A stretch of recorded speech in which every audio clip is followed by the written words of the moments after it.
광주 전남권 소식입니다.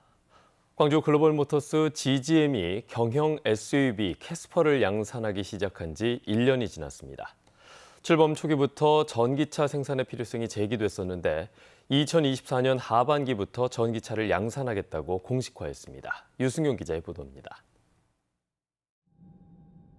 빅그린 산단의 광주 글로벌모터스 공장에서 경형 SUV 캐스퍼 양산을 시작한 건 지난해 9월. 지금까지 모두 4만 5천여 대를 생산했습니다. 올해 들어 생산량은 지난달까지 3만 3천 대로 12월까지면 연간 목표치 5만 대를 넘길 것으로 보입니다. 캐스퍼 양산 1년 만에 광주 글로벌모터스가 전기차 생산 계획을 공식화했습니다. 캐스퍼 전동화 모델로 2024년 하반기 양산에 들어가는 게 목표입니다. 이를 위해 올해 말까지 전기차 개발과 생산 검토를 마치고 내년엔 공장 설비를 보완하기 위한 공사를 진행하고 추가 인력도 채용할 계획입니다. 현대차와는 사전 협의를 마쳤습니다. 캐스퍼 전동화 모델 양산으로 도시면 경차 시장이 커질 수 있지만 가격과 주행거리가 관건이 될 것으로 보입니다. 글로벌모터스 측은 친환경차 위주로 변하는 흐름과 국내 경차 시장의 한계를 넘어서기 위해 전기차 생산 일정을 최대한 앞당기는 것이라고 설명했습니다. 제2의 도약은 우리 광주 글로벌모터스는 캐스퍼가 이제는 전기차로 전환을 해야겠다는 그런 선언을 여러분께 하고자 한 것입니다. 휘발유차와 전기차를 함께 생산하면서 생산 대수가 늘면 생산 라인 직원 채용도 지금보다 크게 증가할 것으로 기대됩니다. 글로벌모터스는 24년 양산 체제에 들어가면 자연스럽게 생산 라인도 2교대로 운영될 것으로 전망했습니다. KBS 뉴스 유승용입니다.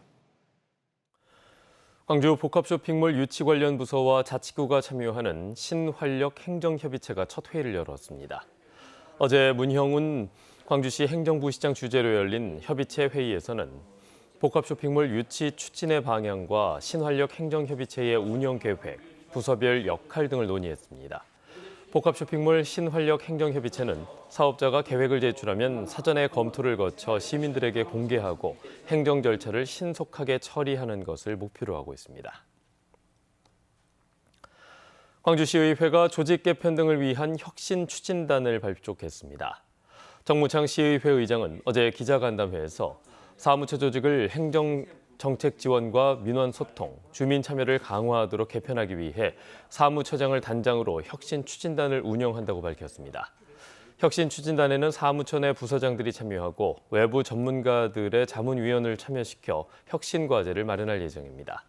한편 혁신 추진과 관련해 직원들의 난상 토론회가 열려서 사무처 조직 개편 문제를 논의했습니다. 고흥군의회가 제2종 일반 주거지역의 아파트 최고 층수를 전면 해제하는 내용으로 관련 조례를 개정해서 논란이 예상됩니다. 고흥군은 특정 사업자에 대한 특혜 시비 우려가 있다며 반대했지만 군의회는 받아들이지 않았습니다. 김호 기자입니다. 아파트 건설이 예정된 부지입니다. 제2종 일반 주거지역으로 사업자 측은 12층 아파트 4개 동을 짓겠다며 사업 계획을 승인받았습니다. 그런데 어찌된 일인지 2년이 다 되도록 첫 삽도 뜨지 않았습니다. 이런 가운데 고흥군의회가 최근 제2종 일반 주거지역 내 건축물 층수 제한을 전면 폐지하는 내용으로 군 계획 조례를 개정했습니다. 지난해 최고 층수를 12층에서 15층으로 완화하려 했지만 반대 여론에 부딪혀 무산되자 1년 만에 아예 층수 제한을 없애는 조례안 개정을 추진해 통과시킨 겁니다. 이에 따라 이미 사업 계획을 승인받은 사업자는 변경 절차만 거치면 원하는 층수로 아파트를 지을 수 있는 길이 열렸습니다. 고흥군은 해당 사업자에 대한 특혜 시비가 우려된다며 가결된 조례안에 대한 제의를 요구했지만 조례안은 군의의 제의 절차를 거쳐 결국 통과했습니다. 세대수 늘어난 것에 따른 이익은 전부 다 특정 업체에서 가져가게 되고 사업도 착공하지 않는 상태에서 조례 개정을 전부 다 완화를 했다. 그것은 좀 특혜 시비 우려가 있습니다. 군의회는 지역 발전을 가로막는 과도한 규제를 해소한 것이라는 입장입니다. 특혜라는 시각은 저는 전혀 동의할 수 없고요. 주민들이 원하는 그런 양질의 아파트가 지어진다면 또 도시의 그 젊은이들이 많이 또 올 수 있는 환경이 될 것도 같고. 고흥군의회는 특혜 우드를 부인했지만 12층짜리 아파트를 짓기로 했던 사업자 측은 최근 15층 규모로 사업 계획을 변경하기 위한 절차를 검토 중인 것으로 알려져 논란이 불가피해 보입니다. KBS 뉴스 김호입니다. 붕괴 사고로 건물 철거가 중단된 광주 학동 4구역 재개발 사업 공사가 오는 27일 1년 3개월 만에 재개됩니다. 광주 동구는 해체 신고가 완료돼서 승인된 2층 이하 건물 57개 동에 대한 공사를 재개한다고 밝혔습니다. 또 동구는 신고가 아닌 허가 대상 건물 등은 안전 확보 계획 등이 마련되면 논의를 거쳐 공사 재개 여부를 결정할 예정입니다. 지난해 법이 개정되면서 하나의 조직으로 통합 출범한 국립아시아문화전당이 중장기 발전 계획을 발표했습니다. 앞으로 5년간 아시아 문화를 선도하는 기관으로 재도약하겠다는 포부가 담겼습니다. 김혜린 기자입니다. 지난 2015년 광주에 문을 연 국립아시아문화전당. 하지만 문화전당과 아시아문화원으로 나뉘어 한 지붕 두 집 살림을 이어오다 지난해가 되어서야 하나의 국가기관으로 통합 출범했습니다. 6년째 공석이었던 전당장이 임명되고 운영 정상화 궤도에 오른 국립아시아문화전당이 첫 중장기 발전 계획을 발표했습니다. 오는 2027년까지 추진할 청사진입니다. 오늘 중장기 발전 계획 발표도 이런 변화된 여건에 맞춰 전당의 방향성과 구체적 사업 과제들 제정을 보려는 직원들의 노력의 일환으로 추진되었음을 말씀드립니다. 전당은 이용자들과 이들이 필요로 하는 문화를 연결해주는 역할에 초점을 뒀습니다. 아시아 문화가치 확산이라는 임무도 새롭게 수립하고 이를 위해 4대 전략과 5대 핵심 추진 방향을 설정했습니다. 아시아 문화 확산을 위해 지역사회와 국가, 나아가 세계와의 교류를 넓힌다는 게 주요 골자입니다.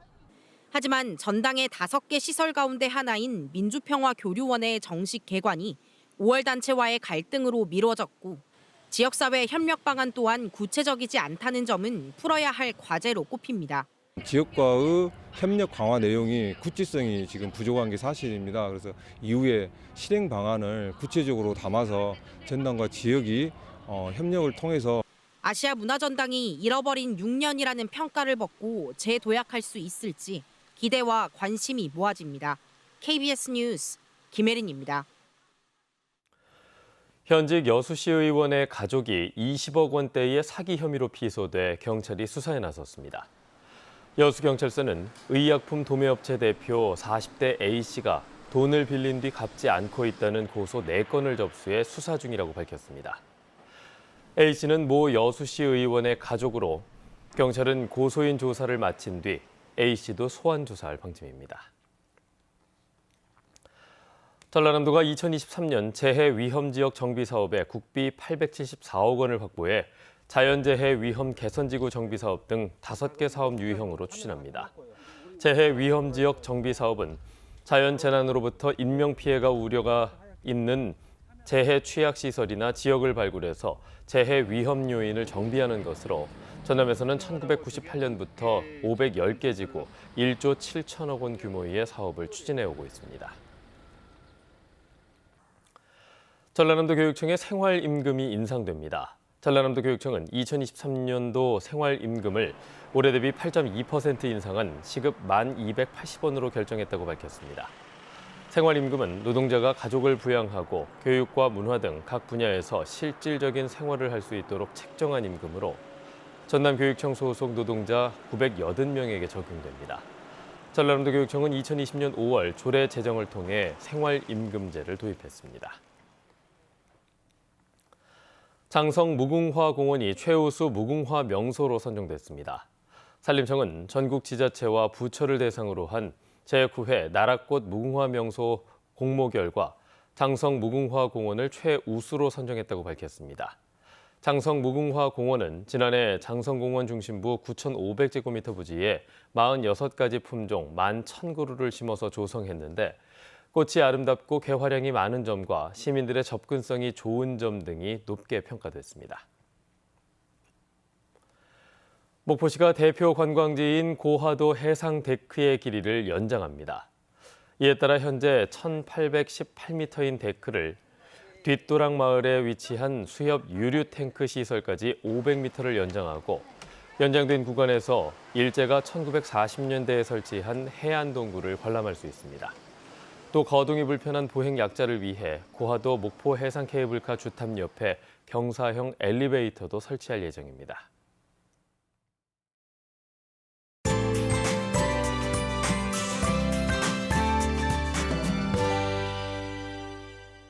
오늘 청명한 가을 날씨를 즐기기에 좋겠습니다.